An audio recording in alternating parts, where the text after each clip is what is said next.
What's good there, Duval Dive? This is Kyle Nash, the student of the game. This is the Duval Dive, and I'm here from Fans First Sports Network. And the Believe Podcast Network. And I am Travis Holmes with BigCatCountry.com. I know. I screwed up the intro. Let's get it on. I did it too, but I see it's the keywords, folks. A little behind the curtain. I make sure I end on the right words so Travis knows when to go. That's all it is. But you will still see any of this and all that we're doing on the Believe Podcast Network, of course. But yeah, listen. By the way, if you haven't done it yet, do yourself a favor. Check out my dude Travis D. Holmes and Bucky Brooks. That was a great time, and I think the dude deserves props and your viewership. So there you go. Anyways, thank you. Yeah, man, no doubt. Obviously, people still, in particular, frustrated about the previous week's game, and I think it's safe to say that that's one that was got away. I think we said so much on the Duval Dive live on Sunday. But the more I think about it, Travis, and I know I'm a little off script here, but I think this is a concept that will purvey a larger portion of the show tonight. And we'll get into things in a minute, to big news in the roster. Perhaps you and I taking a victory lap if they hadn't yet seen our latest short released out there in the socials, the Duval Dive Twitter account, one among them.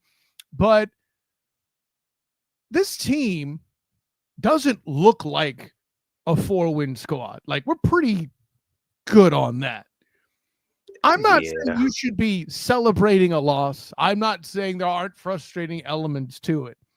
But really, when it comes down to it, Duval Devout, I can't help but notice that this team looks better than they were. This is something that could have just been a blowout game. We've seen it happen with London in the past. But sure, nonetheless, But I'm with you, generally speaking, and that's a great landing spot. Despite the fact that everybody's not very happy at all because they saw the game and that whole Duval PTSD that we discussed on Sunday's Duval Dive. We know it's there because you got Jake Brown, and I'm sorry, it is what it is. I get it. But at the same time, I think we've had enough time to decompress. I think everyone's kind of just had that whole feeling of knowing, all right, cool, that happened. It happened. We're over it. To PJ Brown's point, I've moved on. Better beat the Texans, though. That's kind of where it is. And you can still take the high level view of, all right, cool, it's fine. And we have a lot of small victories and maybe even a lot of big victories right now, looking at the makeup of this team and this roster. But let's get into it, bro. Yeah, absolutely. First of all, speaking of the makeup of the roster and its recent alteration, a lot of movement a bit of movement in the safety spot. And at least one of the things that my personal champion here and I spoke about in the offseason, or more specifically in the preseason, toward final cuts, which if you haven't seen that analysis by Travis as well, another good piece of content goodness out there by him. A lot of his predictions coming true throughout the year. The latest among them, Darnell Savage, no longer a Jacksonville Jaguar. Listen, I'm not trying to have a victory lap because a dude lost his job, but we were aware that this is something that could happen. Don't know that we thought it would happen as soon as it did. Maybe perhaps we would think he might be a piece of a trade deal come week 8, something like that. Right. But nonetheless, no longer with the squad. And there was another safety, I think, that came off the roster as well. Travis, listen, you're the DB extraordinaire here on this show. I rely on you for some sort of knowledge, and not that this team was deep with safeties, but 2 more coming off the board was not something I was prepared for. Well, it's not 2 coming off. It's 1 coming off the roster and 1 coming on the roster. Basically, the swap. So it was Darnell Savage being released by the team, yesterday afternoon, and then the team ended up signing Khalif Halsey. I can't even say it. Halsey.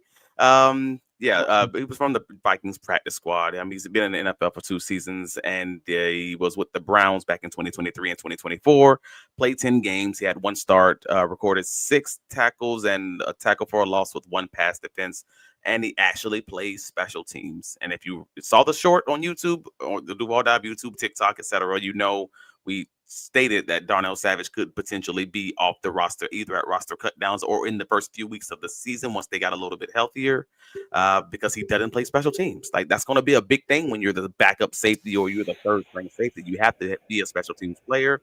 He ends up being off the roster, and they end up grabbing a guy again from the Vikings practice squad who plays safety and also plays special teams. Didn't take a rocket scientist to kind of figure that out. So it is what it is. But yeah, this is where we are.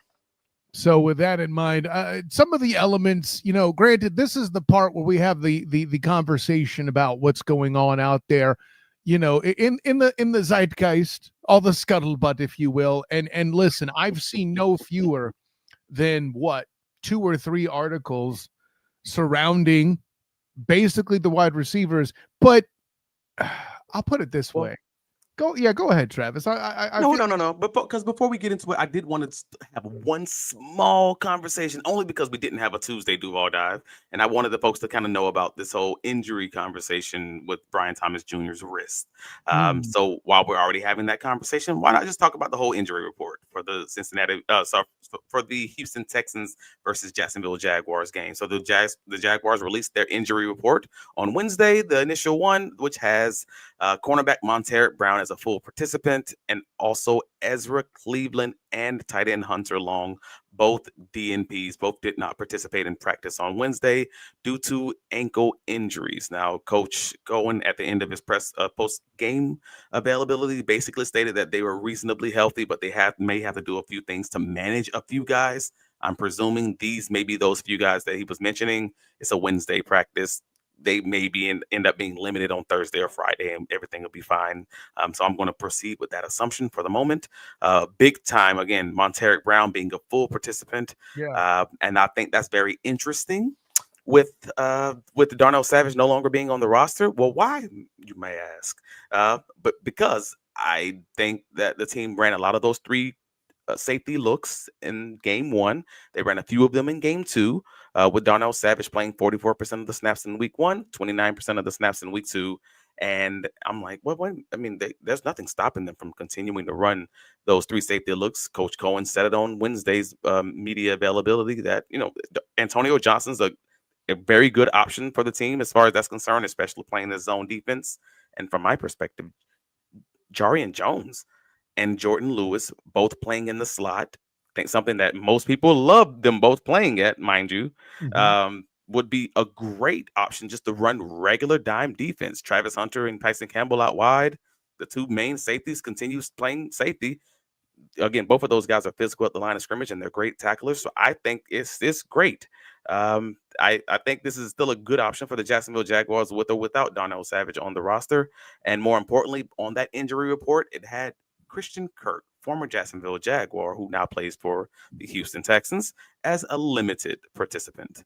I thought that was interesting, just because I think, he's missed the first 2 weeks with this hamstring injury. And I think if there is a game that is on the roster that has probably been circled all offseason for Mr. Christian Kirk, it's those 2 Houston Texans versus Jacksonville Jaguars games, especially in Jacksonville, the place that he's spent the last few seasons playing. He's probably going to want to try to do everything in his grasp to make it on the field on Sunday and prove these guys wrong, quote unquote.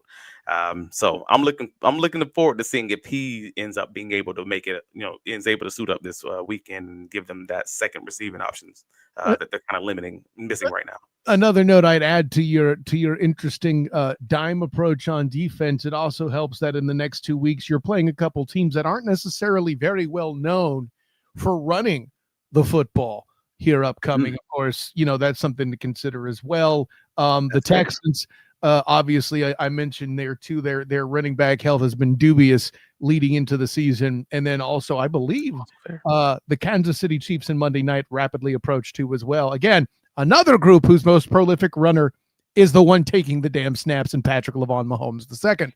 So I see a lot of that scuttlebutt there too, and I feel like Christian Kirk, he's not going to want to come out and lay an egg. I hear where you're at with the concept that he's going to do everything he can to hit the field. I believe that, but I think it's just as likely that he tables it so that when he comes out against the Jags, he's 100% and can do the absolute best to destroy them, like he did when he was wearing a Cardinal uniform preceding his time in Jacksonville as a player. So there's definitely some there. I hear you. It's just weird because they didn't put him on IR. Like, and the fact that the team didn't put him on IR, they had to do that, assuming he was going to be able to make it back before, 4 weeks being out. Yeah. So that's kind of why I'm like, well, hamstrings are tricky too. Let's just be real. They are tricky, which we've seen for Tyson Campbell. We've seen with, even these guys, Christian Kirk. So, right, exactly. So I can agree with you on that point. They are tricky, and you don't really know what's going to happen. But I'm just saying, from a want perspective, from a drive perspective, I can absolutely see that. Christian wanting to be able to make it and see the guys he's played with for the last few years. I get it. Yeah. I mean, listen, we've been over this many times. He may play in a different uniform, and except for the coming week, this is a pro Christian Kirk show without question. Pro Christian Kirk, anti Tennessee Titans, and anti Houston Texans, anti Indianapolis Colts. I'm sorry, I want them to lose every game possible while he has the greatest season he can have and get paid. Cool, I'm here for that. Yeah, you're not just dropping dimes on that one. Anyway, see what I did there. Anyway, so with that in mind, I know an element of what we have to talk about it. It's a depressing topic, but it's connected to a pretty big epiphany that my personal champion Travis D. Holmes has come upon, and I think it's related. I know we're going to be talking more about one receiver eventually specifically, but wide receiver drops in general, something that has plagued the squad. Well, you have a bit of show don't tell on this, don't you, Travis? That's yeah. At the end of the day, we know about the day that Brian Thomas had with the 4th down drop, right? In the middle of the field you would have likely picked up the 1st down. Like, that's kind of the ball game. Obviously, that's the biggest one that everyone's talking about. But then we also have the De'Ami Brown drop touchdown. We have a few others in this game. We had the drop touchdown pass in week 1 for Brian Thomas. I believe it was on the opening possession of the game. Oh, that's right. Yeah. Right. Like, they've had a few of them that were like directly hitting guys on the hands to the point where it's becoming a real conversation because, well, the Jacksonville Jaguars, as it currently stands, via Pro Football Focus, shout out Dan Griffiths, friend of the show, Action Sports Jacks. Trevor Lawrence now has 122 drops throughout his NFL career. The Jaguars have an 8.4 drop rate in that time, and additionally, they also lead the NFL in drops with 8 at this point. So it's a short sample. It's a small sample size. So I want to be very clear in saying that. But nevertheless, 8 drops, 2 weeks, not great. Let's just act like the Jags haven't been in the top 3 and not number 3 in the league in drops throughout the previous season too. Like, the fact that this is maintained is a thing. Well, that's a whole nother conversation, and I'm going to get into it in a second.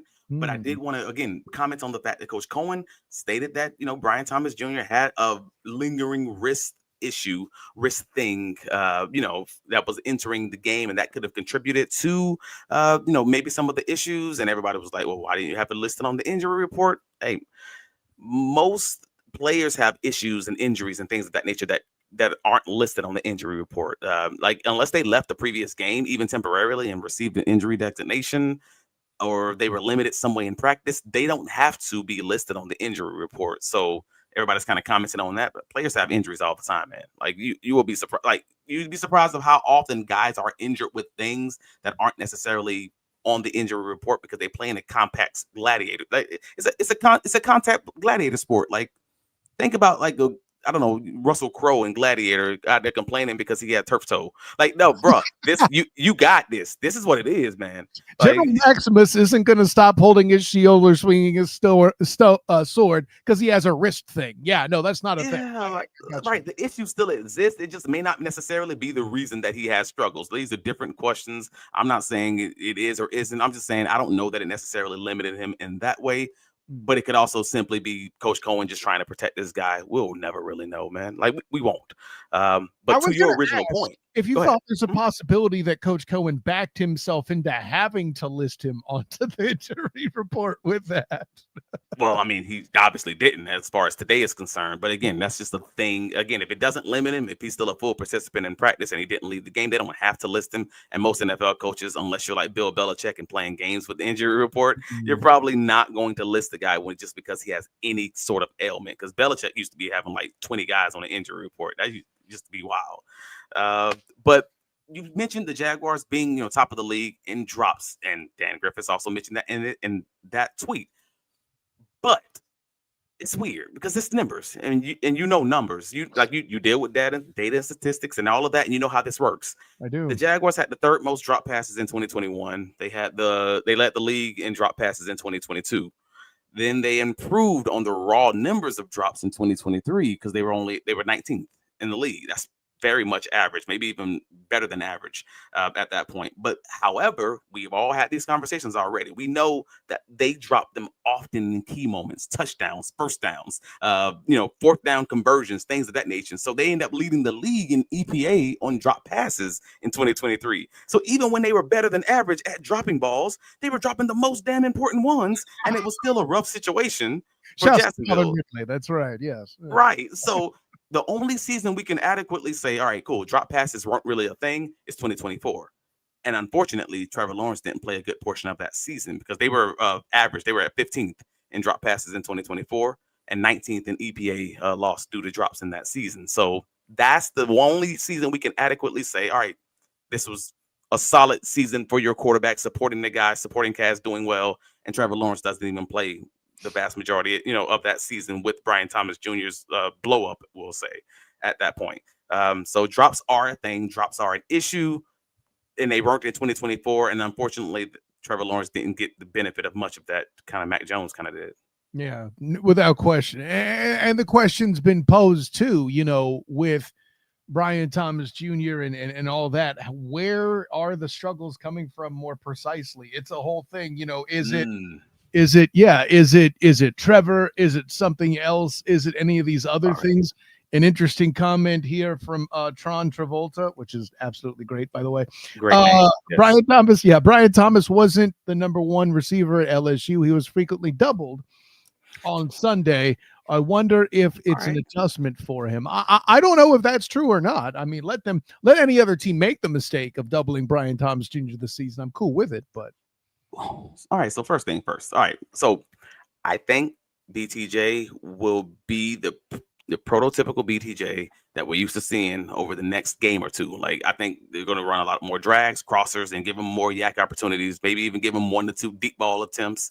And then I think it's going to be kumbaya and everybody's going to be happy. But in reference to what we've seen in this season, let's review the Brian Thomas Jr. pre-draft report to Tron Travolta's point. Well, in college, he was lining up outside religiously, running verticals, mostly dominating on contested catches and screens, a lot of the pop screens and jailbreak screens to get yak opportunities. He really wasn't pushed as far as his route tree was concerned at LSU. We all knew that. Walking into the league, this is what we all knew. Then he comes into the NFL, into a Doug Peterson offense that we all knew was very stagnant. What were the known staples in Doug Peterson's offense? Speed outs, quick stops, deep curls, comebacks, go routes, back shoulder fades maybe. In 2024, Brian Thomas Jr.'s rookie season, they ran very few drags, very few slants, etc. And so that's in Brian Thomas's only NFL experience. They basically avoided the middle of the field like the plague. And if they did run crossers, they were mostly the deep crossers that you're known for Kristen Kurt, and you've seen Brian Thomas do, where the passes weren't attempted until the ball was like closer to the numbers or across the safety's face. In DB terms, that's the danger zone.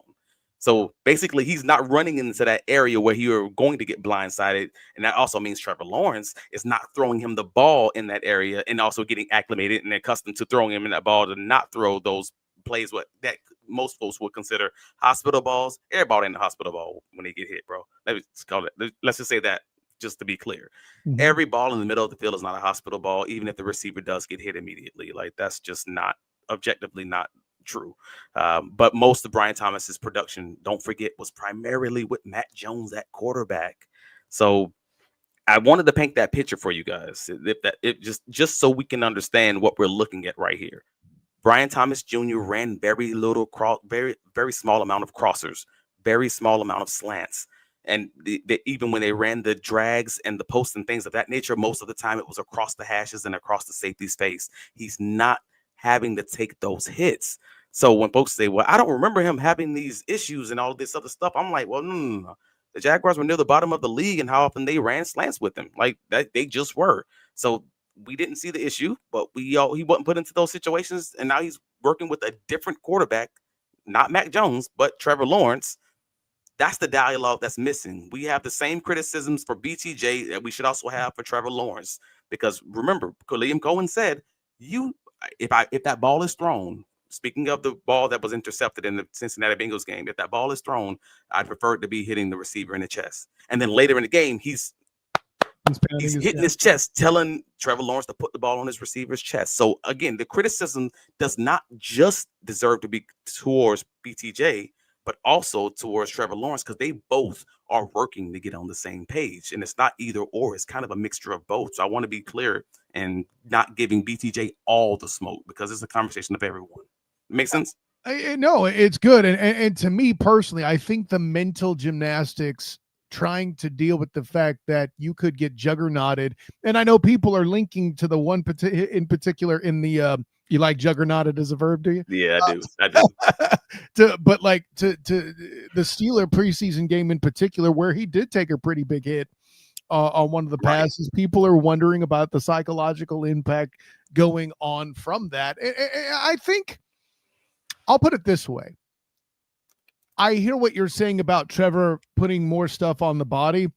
I think that might be Trevor adjusting, like you're saying, to throwing passes in the middle more often. But by the same token, it's an element where you're leading BTJ because you think he's going to make a play too. So there's an adjustment there. I can see that. It's just Doug's offense was not built around yak in the middle of the field. It was built around catching the ball and getting out of bounds or getting down. Right. And this offense is built towards running towards the contact and towards the middle of the field and getting yak. And that will mean sometimes getting blasted. Mm-hmm. Hopefully not often, but sometimes. Yeah, that is what it is. What is it? It's an occupational hazard, which is why it's awesome that you have Brenton Strange emerging as a big target. I dare you to hit me, Humpy Bumpy. You know, like that kind of scenario makes sense. There's something to be said, too, to put the ball out so the receiver can run through contact and perhaps have an opportunity to deliver punishment while he's making the catch. So I'm not sure how much that jives with hit him in the body. There's some dissonance there, and I see it. But nonetheless, I mean, it's just another instance of the Jags beating themselves. That's fair. I just wanted to make sure folks know that all things can be true. Like the quarterbacks need to protect the receiver. Receiver needs work doing something that he did very little of in his rookie season and in college. They're both still working to get on the same page. And BT's limited route tree was a known when we drafted him. So they'll get on the same page in due time. They'll get BTJ in space early and drags and deep posts and whatever. And everybody's going to be great clapping. And this will be a non-story. It's too early to go this crazy over it. But I understand why folks are. 100%. There's a couple questions I haven't put in yet too, because they're more defense related, but I think now is as good a time as any as we focus on some of the things that should keep the Duval Dive and you divers in there in the comments aware of why me and Travis have a generally positive outlook. But a question that popped in from Hef, he's good for a good insight here or there as he's responding to your conversation about the safety movement on the roster. Yeah. And the dime defense concept. Interesting. He observes. Does AJ play the dime linebacker and let Dewey stay at safety? I actually would flip it personally. I can't speak to anybody else, but I would flip it because I've seen how consistent Dewey is at making those tackles. Like Dewey don't miss tackles very often. So in my opinion, and we've seen Dewey play that stack linebacker spot in the dime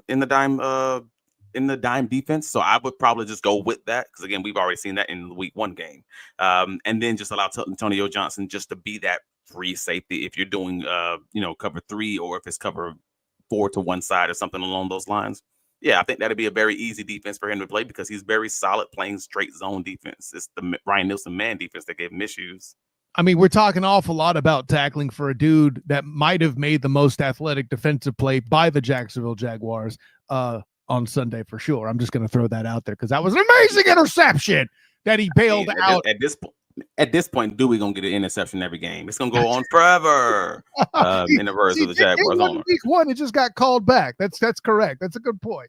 But yeah, no, it's yeah, to add to, Social Alki comes in off the top rope. Dewey doesn't have coverage errors, so that's something we've been talking about that since the offseason before we even saw him in this defense. If we know one thing about Dewey, I don't even know his middle name. So Andrew Dewey Winger is that man? That man is not gonna bust the coverage. He may give up a route underneath him, but he is not going to bust the coverage. You doggone right about that, Social Alki. So I'm with you, man. But do we all agree that Travis Hunter should start on defense nickel going forward? We do not agree, PJ. PJ Brown. I've already established Travis Hunter needs to be an outside corner with Tyson Campbell on the other side.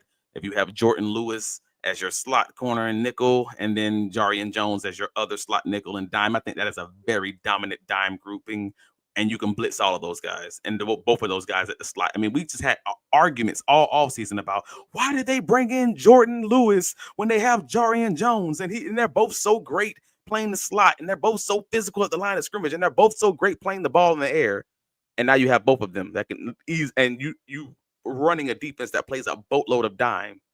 I don't have any issues, man. Yeah, this is great. That's a good situation. The problems are none. And listen, I was given. I'm see, and I knew Hef was going to say something because he was all over him on Sunday. Jarian is not an outside corner. I'm not going there, man. Jarian was injured, man. That man had a messed up play on a play where he was limited and then didn't come back into the game after being injured. Like, he's limited on the injury report even right now with that back injury. So I'm not willing to say Jarian's on the outside corner. I've seen that man make way too many great plays as an outside corner to say that. You do realize he wasn't the corner that got beat so bad that he ended up being a shield for the tackle when Dewey came in to save the day. You do realize that wasn't Jarian Jones, right? Like, anyways. So it's fine. It is what it is. But I just So I don't have anything else as far as that. Real quick, let's give PJ his credit. He realized he just said the wrong thing. He didn't mean him playing inside. He meant Travis Hunter as an outside corner. Completely fair. This easy. I think we have consensus here in the comments. This is a good man. I owe Jarian an apology just because I was frustrated with him when Jarian gave up the one catch to the first NFL catch to Tinsley, and that's what Hef is referencing. That Jarian Jones got beat by Tinsley on the one-handed catch, his only catch of the game, playing man-to-man defense. And he did it with one hand while Jarian was swiping the other hand. I gave him too much smoke in the heat of the moment, but in all honesty, it was a heck of a play to Social Alki's point by Tinsley, though. As a DB, you're going to get beat. It's a 13-yard catch. You're going to get beat. That's like saying he gave up a 13-yard catch for a first down. You wouldn't be as mad, but because it was for a touchdown, folks are in that field. It is what it is. I tried to tell you. I'm folks. I ain't gonna lie to you. I am folks. I am a DB, but I am also a human. And sometimes I'm gonna be like, nah, man, you can't give that up because it's a touchdown. But I'm talking to myself after the fact, and I can easily say, hey, man, it's a 13-yard play, and it sucks, and the offense gets paid too. Sometimes they're going to win, and he made a catch of his life with one hand while falling, while Jarian had the other hand swiping at it. It sucks, but it is what it is. Jarian has such bad luck with dudes making plays of their life against him, right? Because some dude's on the damn Madden cover because of it. Now Tinsley's doing his thing. He's going to give the damn ball to his grandkids. It's crazy, I'm telling you. I do love that Jarian takes it in stride, the whole Madden cover thing. Like, he is truly like a fan of the game in that way. I do think it's pretty dope. Quick thing I have to add in because we spent so much time talking about your DB area of the house. Let's talk about some beef. Woo! Daniel Griffin, speaking of our guy, off the top rope here on Twitter. I'm going to read this because I'm still reacting to it. You brought this to me in pre-show, and it's still blowing my bleeding mind, Travis T. Holmes. Looking at the graphic here, 1 sack allowed, tied for first in the NFL. No one had that on the bingo card, Travis. I know I'm loud, but hey, you didn't have it on the bingo card. That's a fact. No one did. I didn't. Come on. 20.8% pressure rate. Second, at least one of those is, or at least three of those, I should say, is by Trey Hendrickson. Let's be clear. Second in the NFL, by the way, on that stat. 1.98 yards before contact per attempt. Fifth in the league. Travis, we said they'd be prolific running if they were in the top half, let alone fifth. Yeah. I mean, this is it, bro. They hired an offensive coach, and after 2 weeks of the NFL season, they are fourth in the league in total yards per game, 14th in passing yards, first in rushing yards, and seventh in points per game. They're tied for first in rushing yards per attempt with the Baltimore Ravens at 5.7. Now, I don't know who would have guessed that one. They lead the league with the lowest percentage of stuff runs, which is what Dan Griffin was just pointing out, after bringing in multiple offseason additions up front. Mm-hmm. And that's before we even get into the defensive side of the conversation, which I will. Forget it. We go into it. On defense, they gave up the second least rushing yards in week 2. Their 6 turnovers forced lead the NFL. They're third in the league in turnover differential at +3. And in the pass rushing department, they got 3 sacks and 14 pressures, even though Cincinnati had the NFL's quickest time to throw of the week. 4.53 seconds. And that's insane. Like that's obviously how good that they're doing. Like that's incredible. They're one interception right now from matching the 2024 season interception total in one short off season. Come on, y'all. Y'all got to see the forest from the trees, bro. Like, so from a high level point of view, I just want to say this. You don't expect a young team, especially in a new system, a new offense, a new defense, to be consistent. You can't. You expect fluctuating highs and lows. If you're expecting Super Bowl quality play, you're not going to get that. Like you get Super Bowl quality play for a quarter, and then you get preseason play for another quarter, and you just hope that it kind of levels out and starts becoming cleaner and more consistent as the year goes on. But in my view, we're likely just seeing like this is the worst from my perspective of a Liam Cohen healthy offensive experience. Like that's got to be exciting for most of Duval from my perspective. Yeah. Well, and a quick production note when it comes to this defense, Travis, there are many who are of the opinion that they were deprived of a turnover early in the game when Joe Burrow's arm was being ruled as moving forward on that fumble recovery for a touchdown that was called back. Just one? Just deprived of just one touchdown? Because I counted 2. I counted the Jacksonville Jaguars being deprived of 2 touchdowns in that game. I know neither was Miles Jack, sure. But what I'm saying is that was a turnover taken off the board, not just a touchdown. I got you. Miles Jack, I'm not talking about. I'm talking Devin Lloyd wasn't down. That's a touchdown. Travon Walker's arm hitting the quarterback and making the ball go backward was another touchdown. That's 2 touchdowns in that game that was either blown short by the refs or overturned on review. And I'm just like, I mean, that's a questionable call. But all right, cool. I guess we're going to go with this. It is what it is. I'm trying not to get to. Still, the most awful call of the day was what should have been the game-winning pass defended by Travis Hunter. Like, can you imagine the headlines? They'd have gone completely nuts for that young man playing defense in that fashion. They just got that bad luck, man. We're going. Coach Cohen said it on Wednesday. You cannot let the games come down to the one play. If you come down to the refs, you got to assume that it's not going to go your way. Like. The last part was me. The first part was Coach Cohen, just to be clear. But I mean, they're first year coaches and they're figuring out the passing game. They're still piecing it together. They're struggling with penalties. They're struggling with drops. Yet through all of this, they're exactly where every one of y'all expected them to be by the end of week 2. Let's be very clear. They're 1-1 with a chance to be 2-1 with a win versus Houston. So y'all can fan how y'all want to fan, but they absolutely had a schedule in my book, bro. Like they are second in the AFC South behind the 2-0 Indianapolis Colts. Now, who would have guessed that one? I mean, somebody did guess that the Colts would be good with Daniel Jones because it was their best. I said it was Daniel Jones' best offensive roster that he's had since 2022, and that dude can absolutely win 10 games. Was my exact quote to Ben Troop. I'm just saying. Yeah, that's I told y'all to stop sleeping on them. Let's have a conversation about the Broncos kicker, and then you can talk that trash. This ain't like Dwayne Smooth, where I obviously got it wrong. Nah, fam. Let's see some full-on data. They might have found a 5th win. Good. Happy for them. All that I'm saying is that team, I thought that team was going to be a 500 or better team, and I still stand on it. Like, I think they're good enough to do that because the supporting roster is that good, and Daniel Jones ain't going to fumble the ball in the AR-15 way. That's all. Which, by the way, somebody screwed up. Let's be clear. And we always thought it was Daniel Jones in New York. But now we know for a fact that Brian Daboll stole the Coach of the Year from Doug Peterson that 2020. Did he though? Because now if you want to say that he screwed up, then let's be real about this. Did he steal Coach of the Year from Doug Peterson, or was Doug Peterson also stealing it? He might have been stealing it still. That's a different conversation. He took a team that shouldn't have made the playoffs to the playoffs. That's a thing that happened. The Giants were just pointless. Can we be clear about that? I'm just saying that maybe the Jaguars were dragging Doug Peterson to the playoffs. Maybe Trevor Lawrence and all those comeback wins. What was it, like 5 comeback wins? All because he was down 10 plus points. I maintain that season that Doug Peterson dragged Trent Baalke to the playoffs. Now, after that, I'm with you.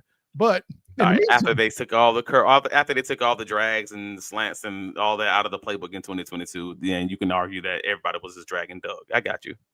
Now we get it. No drags became a drag. That's fascinating how you did that, Travis D. Holmes. I like that family. Listen, I think that's a good place to wrap up this edition of the live stream. Tell the world where you could be found there, my friend. Well, I can be found on all the socials, Travis D. Holmes. You can find my writing covering the Jacksonville Jaguars, bigcatcountry.com. We have the post-game write-up, obviously, from the loss to the Cincinnati Bengals, and also our observations piece, just what we saw on the tape, on the advanced analytics after the Bengals game. Again, a lot of this data that we just provided for you came directly from that article. So absolutely go and check it out. BigCatCountry.com, and you can find me on all the socials, Travis D. Holmes. If you listen to the sound of my voice before you leave, please just click that like button. It costs you nothing, helps us out tremendously. And if you're listening to us on the audio pod, wherever you get your audio or wherever you get your podcast, Apple, Spotify, etc., please rate and review us. Again, costs you nothing but time, helps us out tremendously. But I appreciate you guys, and Duval till we die. And where can you be found, sir? I like how you put it. It costs you nothing to keep us around. That's what we're saying right now. Of course, I'm Kyle Nash, the student of the game. You can find me on Twitter, Instagram, Threads, and Blue Sky at the SOTG. Check out my work writing for your Jacksonville Jaguars. If you haven't checked out this edition of The Good, the Bad, and the Spotty this week, make sure you do that, Fans First Sports Network. And immediately after these recordings are done tonight, I will be working on my keys to the game that'll drop later in the week. So make sure you check that out, Fans First Sports Network. Also, rapidly approaching Magic Media Day is 2 Monday cycles away.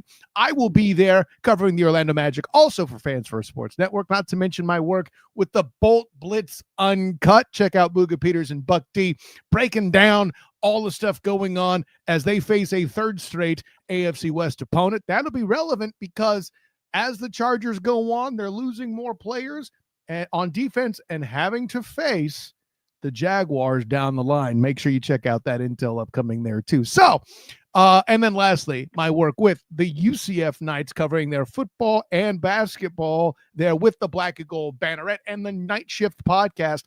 I tell you how Coach Scott Frost is asking and acting a bit like Bill Belichick as he prepares for that game where the North Carolina Tar Heels come to town. Make sure you check out that edition of Frost Bites, as well as my post-game Black and Gold Banneret.com. 3:30 kick on Saturday. So there you go. I'll be in a press box that evening. I'll at least tell you. So thanks again, Duval Divers. Excellent work in the comments for my personal champion, Travis D. Holmes. This is Kyle Nash, the student of the game. And until next time, everyone, class dismissed.